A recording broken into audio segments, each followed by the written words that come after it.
වර්තමාන රජය බලයට පත් වුණේ නිදහස් අධ්‍යාපනය තාවුරු කරන්න. සෑම ළමයෙක්ගෙම අධ්‍යාපන අයිතිය තාවුරු කරන්න. ඉතින් ඒ වගේම අපි දන්නවා මේ රජය ක්‍රියාත්මක කරන ජන බලවේගය ගත්තොත් මේ රටේ නිදහස් අධ්‍යාපනය වෙනුවෙන් හැමදාම අරගල කරපු බලවේගයක්.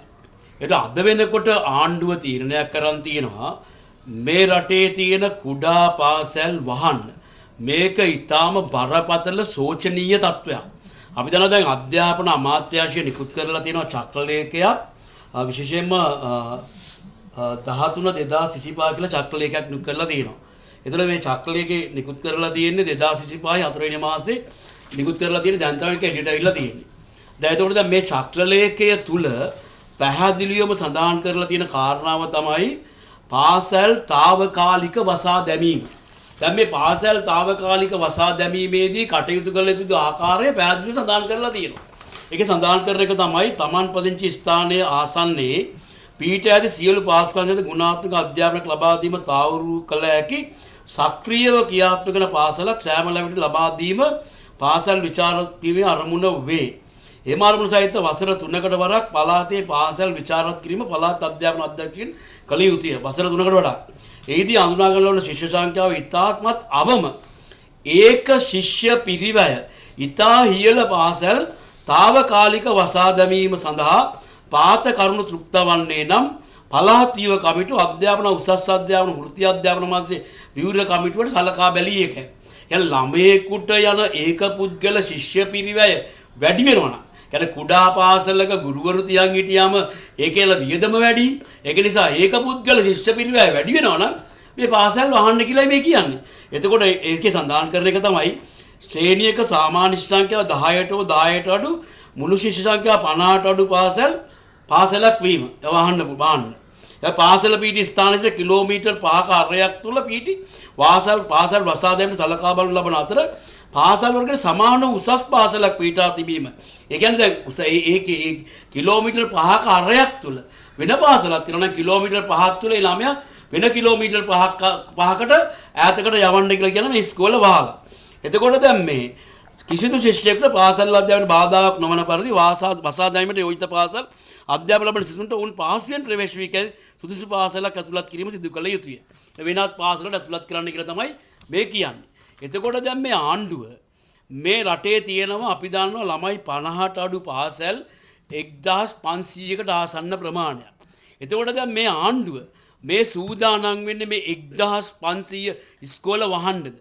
දැන් මේ චක්‍රලේඛේ හරහා පැහැදිලිවම කියනවා ළමයි 50ට අඩු ඉස්කෝල ව්‍යුව කමිටු වලින් අයින් කර මේ ව්‍යුව කමිටු වල සංයුක්තිය මේ චක්‍රලේඛේ තියෙනවා.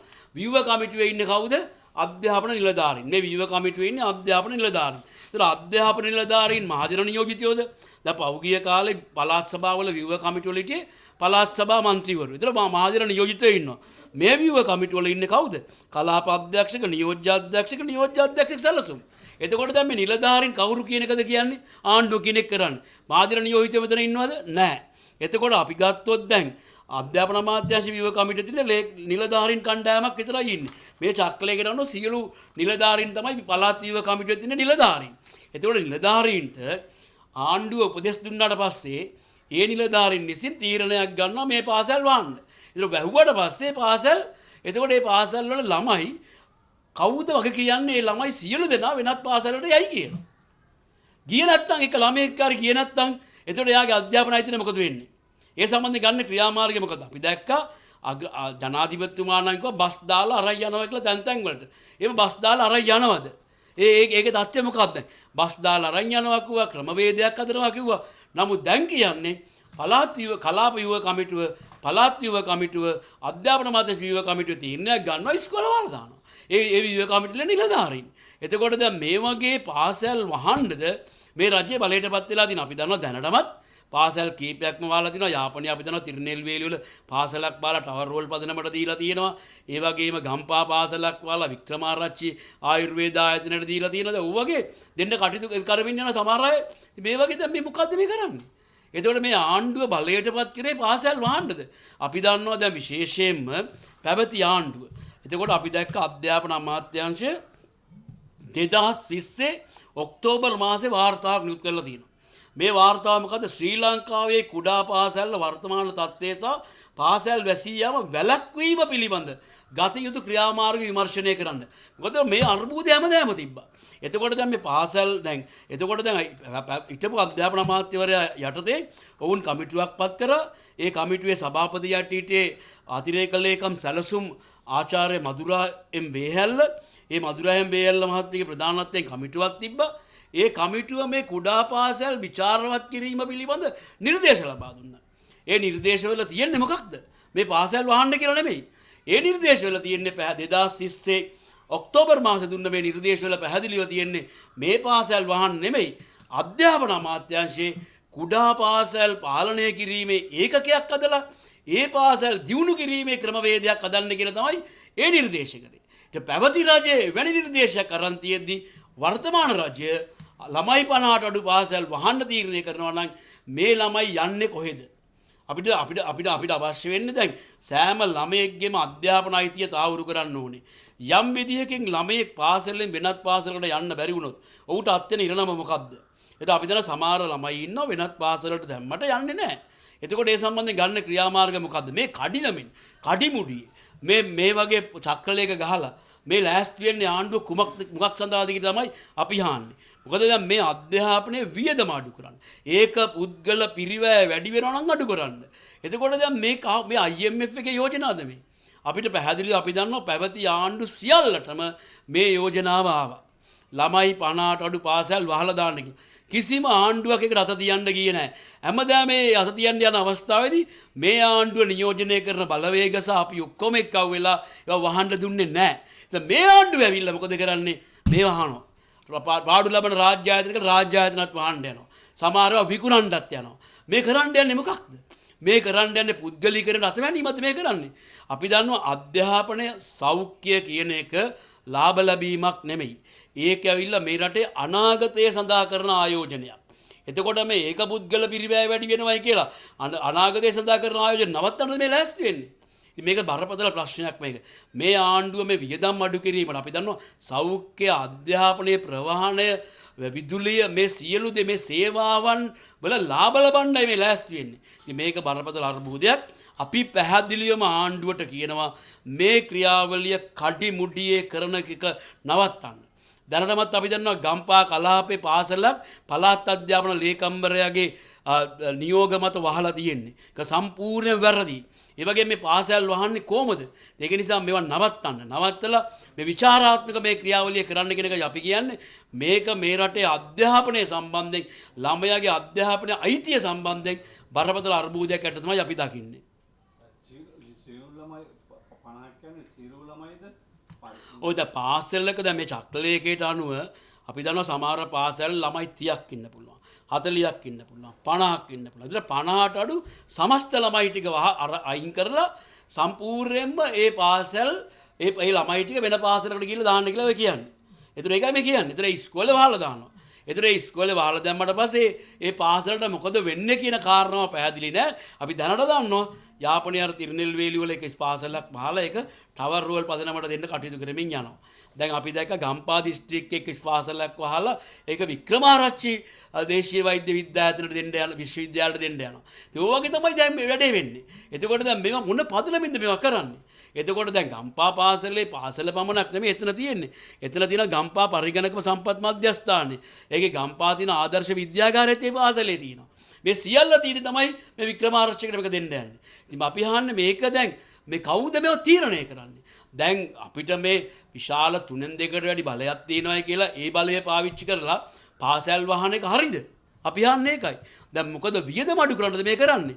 ඉතින් මේ අපි දන්නවා මේ හැම වෙලාවෙම පාලකයෝ කියන කතාවක් තමයි ළමයි ටික දෙනෙක් හිටියම ගුරුවරු කණ්ඩායමක් යවන එක පාඩුයි. ඉතින් ඒක නිසා ඒ ළමයි ටික තැනකට ගමු කියලා. ළමයි එයිද? අපි අහන්නේ ඒකයි. ආවෙ නැත්තම් මොකද කරන්නේ? ඒක නිසා මේක බරපතල අර්බුදයක්. මේකට මේ ක්‍රියාවලිය සම්බන්ධයෙන් කඩිමුඩිය කරන්න කවුද මේ කරන්නේ කියන කාරණා අපි අපි අහන්නේ. ඒ නිසා මේවා මේ එක පැත්තකින් මේක කරගෙන යන වැඩේ වහම නතර කළ යුතුයි කියලායි අපි පැහැදිලිවම කියන්නේ. දැන් මේ පනත දෙවන වර කියවීම අද තිබ්බනේ මේ දැන් මොකද්ද ඔබතුමාලගේ දෙවනි වර ඉල්ලීම? දැන් මේවයි දැන් අපි නිරන්තරයෙන්ම කියපු කාරණාව තමයි මේ පාසල් වල දඬුවම සම්බන්ධයෙන් පැහැදිලිවම දැනටමත් චක්‍රලේඛ ගණනාවක් තියෙනවා පාසල් ළමයින්ට ශාරීරිකව හෝ මානසිකව හිංසනය කරන්න එපා කියලා.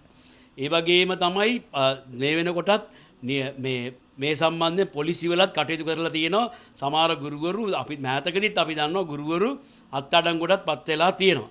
එතකොට දැන් මේ ආණ්ඩුව දණ්ඩ නීති සංග්‍රහයට මේ කියන සංශෝධනයේ දෙවෙනි වර කියවීම සිදු වෙනවා නම් අපි පැහැදිලිවම කියන්නේ මේ දණ්ඩ නීති සංග්‍රහයේ මේ ගෙනලා තියෙන මේ සමහර කරුණු සම්බන්ධයෙන් පැහැදිලි අර්ථ නිරූපණ අවශ්‍යයි කියන කාරණාව. මොකද මේ අර්ථ නිරූපණ කිසි දෙයක් පැහැදිලි නැතුව මේ කටයුත්ත ක්‍රියාත්මක කිරීම තේරුමක් නැහැ. එකක් තමයි මේකේ අපි දන්නවා මේ අවමානය ශාරීරික නොවන දඬුවම් මේ කියන්න ඕනේ. ඒ වගේම ආණ්ඩුව මේ පනත ගෙනලා ලොකු සාකච්ඡාවක් යන අතරේ අනිත් පැත්තෙන් මොකද කරන්නේ? කුඩා පාසල් වාහන චක්‍රලේඛ ගෙනලා කුඩා පාසල් වාගෙන යනවා. ඒ වගේම දැන් ඒක හරහා අපි දන්නවා ගුරු උසා විදුහල්පතිවරුන්ගේ වැටුප් විෂමතාවයේ සම්බන්ධයෙන් තියෙන කාරණාව මකාගෙන යනවා. ඒ වගේම අපි දන්නවා අධ්‍යාපන ප්‍රතිසංස්කරණ ක්‍රියාවලිය ගේනවා. ඒකට අදාළව රට තුළ විශාල විරෝධතාවයක් එනවා. ඒ විරෝධතාවය වහගෙන යනවා. ඒතර ළමයින්ගේ තියෙන සිසු ප්‍රශ්න ඔක්කොම වහගෙන යනවා. වහගෙන ගිහිල්ලා මේ දඬුවම් සම්බන්ධයෙන් පනත ඒ කියන්නේ දණ්ඩ නීති සංග්‍රහය සංශෝධනය සම්බන්ධයෙන් සාකච්ඡාව පෙරට අරන් යනවා. ඉතින් සම්පූර්ණයෙන් මේක මේ මුලාවක් මේ කරන්නේ. දැනට තියෙන පනත් දැනට තියෙන චක්‍රලේඛ වල තියෙනවා තමයි මේ තියෙන්නේ. මේක ක්‍රියාත්මක කරනවා නම් මේවල අර්ථ නිරූපණ සම්මත කරනවා නම් මේ සම්මත කිරීමේදී පැහැදිලිවම අර්ථ නිරූපණ සහිතව මේවා සම්මත විය යුතුයි කියන කාරණාව තමයි අපිට පැහැදිලිවම කියන්න තියෙන්නේ. දැන් අපි දැක්ක මේ අගමැතිතුමියක් කියනවා දැන් 2026 2027 තීරණාත්මකයි මේ සෑම ළමයෙකුටම මේ සමානාත්මතාවය ඇති වෙන්න ඕනේ. ඒකට තමයි මේ කරන්නේ කියලා. දැන් අධ්‍යාපන ඇමතිතුමිය සම්පූර්ණයෙන්ම සිහින ලෝකයක ඉඳලා තමයි කතා කරන්නේ. ඇය මේ ගේන ප්‍රතිසංස්කරණ වලින් ඇය සඳහන් කරනවා 2036 2027 2028 විශාල පරිවර්තනයක් වෙනවා කියලා. කවුද මේ ප්‍රතිසංස්කරණ ගෙනාවේ? මේ ප්‍රතිසංස්කරණ ගෙනාවේ 2019 විතර. කවුද ගෙනාවේ? ගෝඨාභය රාජපක්ෂ ආණ්ඩුවේ අපි දන්නවා ඒකේ හිටපු අධ්‍යාපන රාජ්‍ය අමාත්‍ය ආචාර්ය උපාලි සේදර. ඔහු ගෙනාවු ප්‍රතිසංස්කරණ යෝජනාවලින් තමයි මේ අගමැතිතුමිය කියන 27 මේ අධ්‍යාපනයේ පුළුල් පරිවර්තනය වෙනවයි කියලා කියන්නේ. මොන බොරු කතාද මේවා? ඉතින් අපිට පැහැදිලිවම කියන්න ඕනේ මේ ළමයින්ට තියෙන ඇත්ත ප්‍රශ්නේ තමයි මේ විභාග තරඟය, මේ ටියුෂන් මාෆියා එක, මේ දෙමව්පියන්ගේ අධ්‍යාපන බර. දැන් මේවට මේ ප්‍රතිසංස්කරණ විසඳුමක් ඇත්තෙම නැහැ.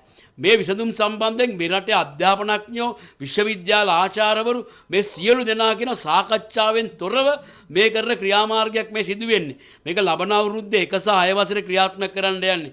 ඊළඟ අවුරුද්දේ තමයි ඊට පස්සේ අවුරුද්දේ තමයි මේ අවුරුද්දෙන් අවුරුද්ද මේ ක්‍රියාත්මක කරන්න යන්නේ. ඉතින් ඒව තුළ විශාල අධ්‍යාපනයේ පරිවර්තනයක් වෙනවා නම් අධ්‍යාපනයේ සියලු ප්‍රශ්න වලට මේක උත්තරයක් හම්බ වෙනවා. එහෙම උත්තරයක් හම්බ වෙනවා නම් පෞද්ගලික ආණ්ඩුවක් කරලා ඉවරයි. පෞද්ගලික ආණ්ඩුවක් නොකර යයි. කරන්න බැරි වුණේ ඇයි? අධ්‍යාපන රාජ්‍ය අමාත්‍යවරයා වශයෙන් හිටියේ සුසිල් ප්‍රේමජයන්ත ඇමතිවරයා. සුසිල් ප්‍රේමජයන්ත ඇමතිවරයා ඉන්නකොට තමයි මේ යෝජනා ගෙනාවෙම. ඒතකොට මේ යෝජනා සුසිල් ප්‍රේමජයන්ත ඇමතිවරයා අධ්‍යාපන ඇමතිවරයා ක්‍රියාත්මක කරේ නැහැ. දැන් මේ ආණ්ඩුව කරගාගෙන යනවා. ඒ කරගාගෙන යනකොට කියනවා ලොකු වෙනසක් වෙනවා කියලා රටේ. ඒක නිසා අපි පැහැදිලිවම කියන්නේ අපිටත් අවශ්‍යයි ඇත්ත වෙනසක්. අපිටත් අවශ්‍යයි අධ්‍යාපන ප්‍රතිසංස්කරණයක්. ඒ අරි ප්‍රතිසංස්කරණ ක්‍රියාත්මක කරන්න සාකච්ඡාවෙන් තොරව මේ ක්‍රියාවලිය මේ ජාතික අධ්‍යාපන ආයතනයේ වැඩබැරි දහස්ලා ටික එක්කව වෙලා කරපු මේ ක්‍රියාමාර්ගයක් මේ තියෙන්නේ. ඉතින් මේක අරගෙන උස්සයි යන එක වෙනුවට කල යුත්තේ සාකච්ඡා කරලා අධ්‍යාපනඥයෝ සම්බන්ධ වෙන ක්‍රියාකාරීත්වයක් තුළින් පුළුල් ප්‍රතිසංස්කරණ ක්‍රියාවලියක් යන මේ කරන්නේ අධ්‍යාපන ප්‍රතිසංස්කරණයක් නෙමෙයි විෂයමාලා ප්‍රතිසංස්කරණයක් කියන එක අපි පැහැදිලිවම කියන්න කැමතියි.